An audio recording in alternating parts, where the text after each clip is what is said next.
I want to congratulate the members of parliament yesterday who passed this legislation, because I think they have rescued the people of Uganda. From what? This country was being pushed on the edge of the abyss. Oh my God, what is happening?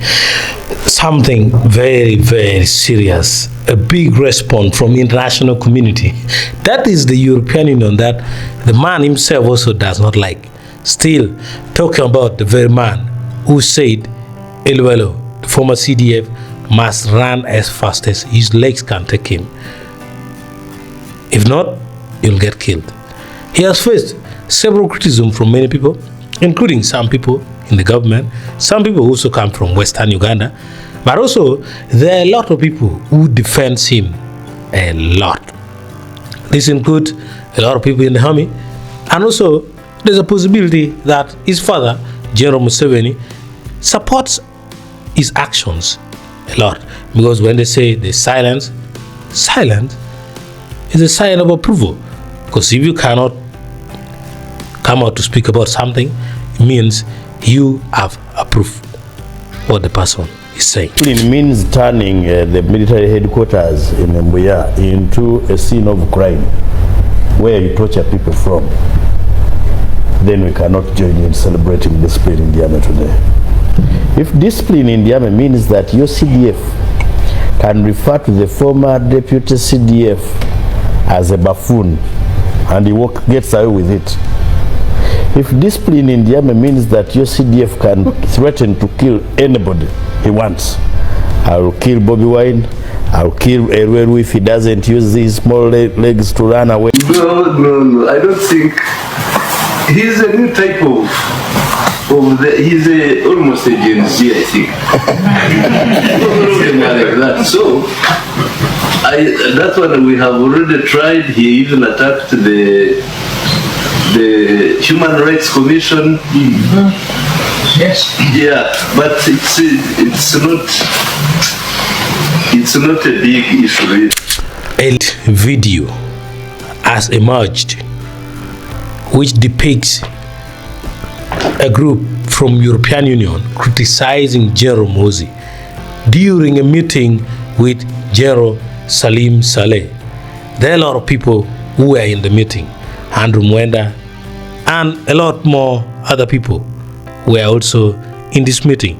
In the meeting, they were frustrated with the tweets coming in from the general, and also they said at least it should not be something which is publicized like that. One of the members said, as General Muhoozi is having right to continue with his tweeting style because they own the struggle. They own the epitome of the struggle. And then one of the delegates from the European Union said, even if you own it, you don't have to do it that way. To me, I personally know there's no democracy anywhere on earth, but at least you should fake it a little bit and try to make it seem like it's available, like the US and the UK does it. So this is the hot debate that came in from the European Union. What we have tried to convey is we are worried about the reputational damage that this is causing in this country. And we would really, really like to see somebody, and not only Norbert Mao, speak out against this and say, sorry, this is a red line, you cannot cross it. But nobody does. And that is what is worrying. Why does it become the responsibility of the government in Germany or Britain or wherever to ask Uganda to leave its own ideals? You could perhaps be asking, does the German ambassador ask the US government to leave its own ideals? Yes. The America doesn't leave its own ideals. Yes, we do. Well, I have not seen you issue lectures to the Americans. We have the copies of Even if it is our struggle, we have no right to oppress our own people or to torture them. You understand? And say they're in the basement and you say they're learning which language? Totally unacceptable.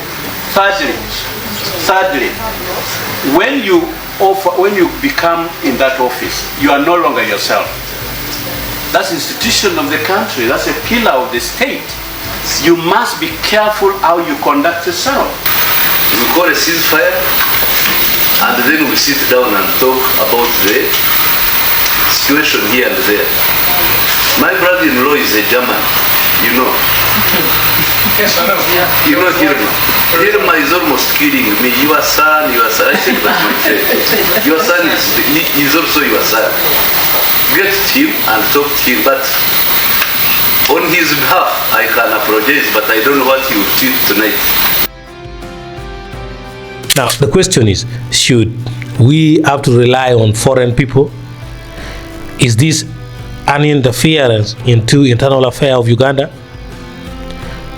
The answer is, according to how you think. To me, I think they are right to have concern, because I don't think we would keep quiet if we see a general in the UK tweeting like that about their own people, or in the US. The African leaders may not keep quiet. Definitely they will not keep quiet. You can't just watch and see. If somebody is behaving like that to their own people, you may be wondering, what if the person extends their action beyond the borderline? So that one, they're right to bring in concern as international community to also put their concern. But also, we as Ugandans, or as Africans, need to start doing things the right way. We need to start remembering that these are our own people. These are the people who are in our own countries, and it is us who should make decisions about us.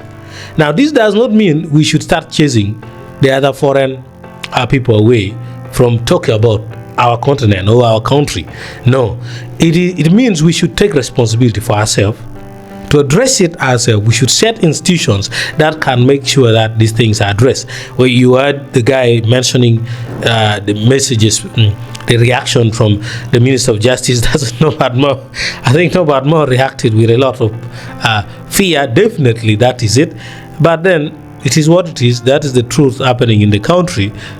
Nobody can do anything. That's a fact. That's the situation I think we are caught in. The CDF, I think, has proven to be, seems like, is even more powerful now than the president, the commander-in-chief. Oh, we don't know. Maybe the power has already shifted. Maybe people are looking for ways of peaceful transfer, but the peaceful transfer of power might have already been done.